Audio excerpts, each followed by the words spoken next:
Are you listening? Ricky J Sports. Yeah. Hey, what's going on, everybody? This is Ricky J from Ricky J Sports. And to start off, what a couple of events last night, eh? What a couple of fights those were.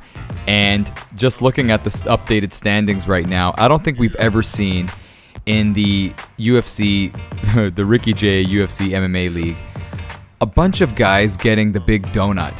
And a lot of you, I hate to say it, but came up short in your predictions on last night's events. And to your defense, I don't think anyone could have predicted what happened yesterday. But the one guy that did predict most of it well was Big Bad Johnny Williams, who catapulted himself all the way up to the top of the standings with only 2 events left. And MMA God just took a nice little seat back as he was in first before everything started last night. And then Pat L, the reigning champ, has bumped his way up to 3rd place. But everybody else, I'm sorry guys, you guys kind of came up short, like I said. But what a crazy event. I love how Josh Reyes and a newcomer, Chris Keith, were sounding off in the comment sections about what happened. It was just unbelievable. Talking about the main event, I was very excited, and a lot of people thought that Connor McGregor was going to win, like, for sure. It was like a shoo-in. He was the Vegas odds favorite. But the one thing that I was telling my fiance as we were watching it, having some nice Popeye's chicken, was that Nate Diaz just has a chin of granite.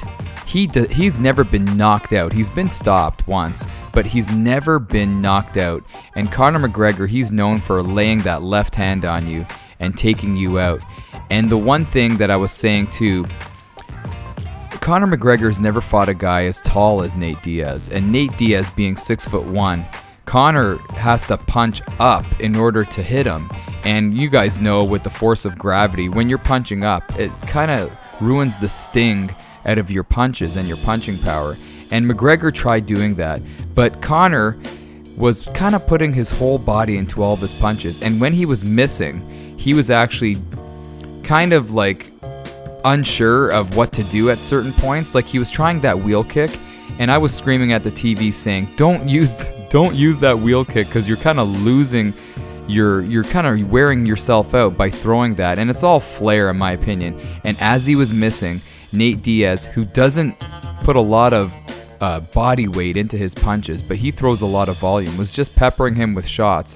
And typical Diaz brothers, they don't wear you out in the beginning, but as the fight progresses, accumulating the sting of their punches really takes a toll on you. And even though Connor, I believe, won the first round, he lost his energy in that second round, and then he had nowhere to go.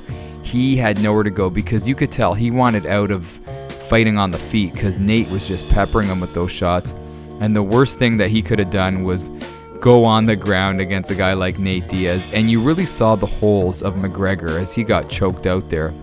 And I know, to his defense, I'm a huge McGregor fan. He didn't pull guard.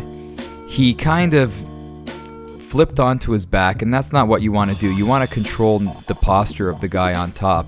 And I'm just the MMA coach on the couch, but I feel that if he kind of held on to Nate and took a couple shots from the top, but not giving his back, I think once he gave his back, it was game over, and Nate flattened him out and choked him out. But you really see a lot of holes in Connor's game, because, you know, I always said his ground game is his weak point. He was submitted twice before, but he needs to work on that.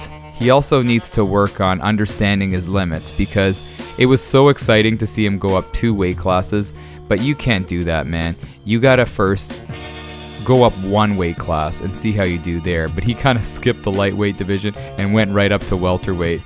And it was exciting to see, but it's now humbling for him to understand that he's not invincible, and he has to get back to the drawing board and understand that he needs to work on that ground game. The ground game is very important, because the thing with Nate Diaz, his wrestling's not good, but his jiu-jitsu is amazing. So if he ever gets taken down, say by a wrestler, he knows he could do well on the ground, and also he could do well on the feet. With McGregor, he's only good on his feet, you know what I mean? And if he wants to be a UFC legend, he's gotta work on the all-around game.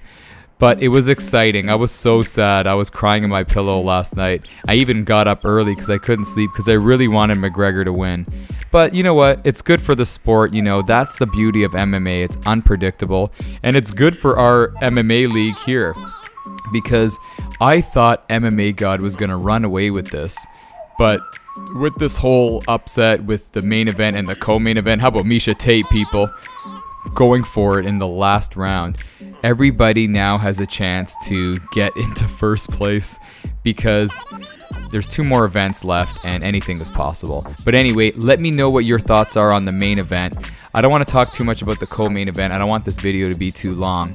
But let me know, people, and I'll catch you guys later. This is Ricky J from Ricky J Sports. And you are unbelievable.